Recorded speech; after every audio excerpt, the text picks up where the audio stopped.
Bayangkan sebuah baju super yang pas buatmu.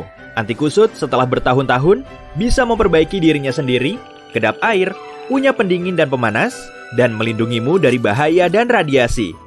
Dan gratis tentunya. Tuh, kamu sedang mengenakannya. Kulitmu.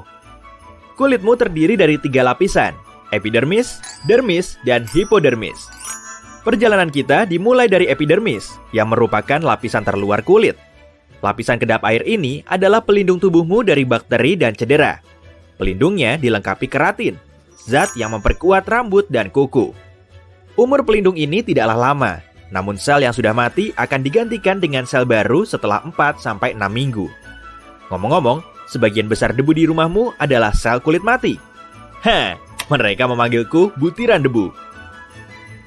Kita juga berganti kulit, tapi karena prosesnya sangat lambat, kita tidak menyadarinya. Jika kamu menonton prosesnya dalam video time-lapse, prosesnya mirip seperti ular yang berganti kulit. Hanya saja, kulit manusia jauh lebih besar. Jika direntangkan, kulit orang dewasa rata-rata berukuran 2 meter persegi dan bobotnya sekitar 9 kg. Atau kira-kira seperti selimut berukuran sedang. Epidermis terlihat seperti pabrik dengan ban berjalan tak berujung berisi sel. Tapi ini bukan satu-satunya perlindungan kulit.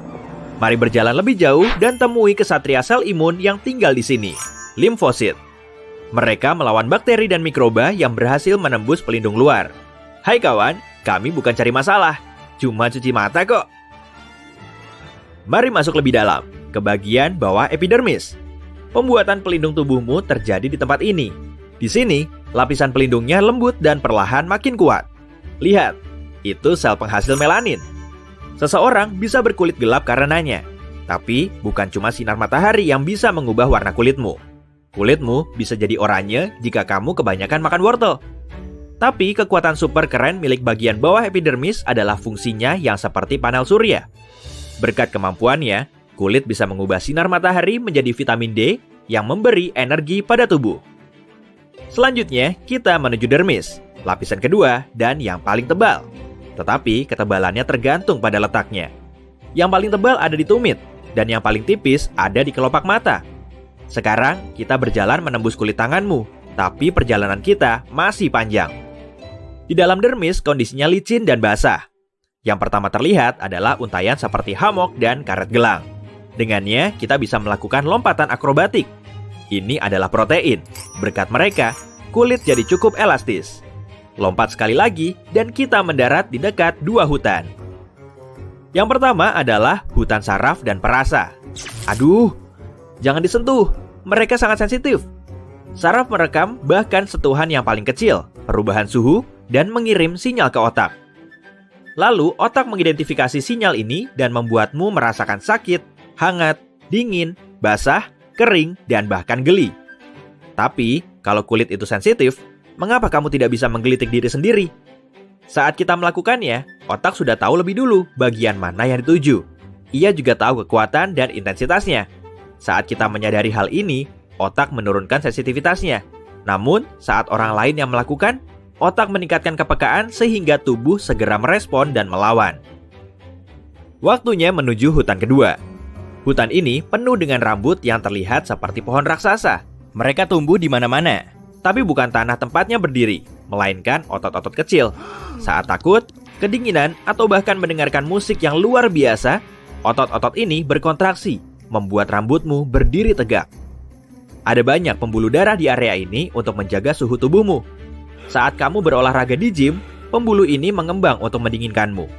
Jika kamu berada di jalan yang dingin dan lupa mengenakan pakaian hangat, pembuluh darahmu mengencang untuk menyimpan panas sebanyak mungkin. Tapi, jika kamu lari maraton di bawah terik matahari, lihat, kulitmu mengucurkan keringat dari sini. Ngomong-ngomong, keringat sebenarnya tidak berbau. Bau busuknya muncul saat menyatu dengan bakteri kulit. Kita sudah melakukan pendinginan. Sekarang, mari kita bertualang lebih jauh. Lapisan ini sangat indah dan memukau. Keseluruhan struktur kulit bergantung pada dermis. Ia seperti fondasi bangunan. Dan tentunya, bangunan itu butuh pengaman. Dermis memiliki sistem penjaga keamanan khusus bernama fagosit yang melawan bakteri. Sepertinya hanya ada bakteri jahat di sekitar kita, tapi ternyata ada juga yang baik. Mereka muncul bersama dengan minyak yang diproduksi kelenjarmu. Bakteri ini membantu sistem kekebalan tubuh melawan mikroba jahat. Saatnya meluncur ke lapisan kulit yang paling dalam, hipodermis. Permukaannya sangat lembut dan berminyak karena lemak. Lemak di mana-mana. Namun, berkat lemak ini, kita bisa duduk dengan nyaman. Tapi, ini bukan satu-satunya fungsi lemak. Tubuh membutuhkan lemak ketika lapar layaknya bahan bakar. Lemak juga berfungsi sebagai lapisan pelindung bagi organ dan otot. Tapi yang paling keren adalah lemak menghasilkan hormon leptin. Setelah makan, kamu merasa kenyang. Ini bukan karena perutmu penuh, tetapi karena sinyal dari hormon leptin. Benar, lemaklah yang mengendalikan nafsu makan, bukan perutmu. Misalnya, sebuah bakteri kecil tapi cerdik berhasil menyusup dan melewati pasukan pengaman. Lalu, masuk ke bagian dermis, meluncur melewati kelenjar minyak, melalui hutan rambut, dan lolos dari fagosit untuk kemudian menyusup lebih jauh ke dalam lapisan lemak. Bakteri itu berhasil melewati lapisan perlindungan kulit dan sekarang bersiap menginfeksi tubuh. Tapi, jangan senang dulu, dia dalam masalah besar sekarang. Hipodermis juga punya penjaga kekebalan tubuh yang disebut makrofag. Sel ini dibuat di sumsum tulang. Saat alarm bahaya berbunyi, prajurit inilah yang akan memusnahkan para tamu tidak diundang itu. Dan sekarang, kita akan melihat fitur kulit yang paling keren, regenerasi. Saat tersayat, luka akan tertutup oleh gumpalan darah. Kulit ini mengeras di bagian luar untuk melindungi tubuh dari masuknya makhluk asing. Lalu, muncullah fibroblast dalam gumpalan tadi. Ia memperbaiki luka dengan jaringan parut yang punya peranan penting. Bayangkan jendela rumahmu rusak. Lalu, turunlah hujan dengan derasnya. Tukang langgananmu sedang sibuk, sedangkan kamu harus memperbaiki jendelamu karena air hujan mulai masuk ke rumah. Kemudian, kamu memanggil tukang darurat seadanya untuk memperbaiki jendela dengan cepat. Nah, rumah dengan jendela yang pecah itu seperti kulitmu yang terluka tadi. Dan, hujan adalah bakteri asingnya. Lalu si tukang yang memperbaiki, dialah si jaringan parut. Kulit terdiri dari serat yang menuju ke segala arah. Tetapi, jaringan parut hanya punya serat berbentuk paralel. Fibroblast menggunakan jaringan parut untuk regenerasi yang lebih cepat daripada menggunakan serat biasa. Lukamu juga harus dengan cepat diperbaiki. Makanya, kulit di bekas lukamu terlihat berbeda. Dan itulah dia, cerita tentang baju super yang luar biasa.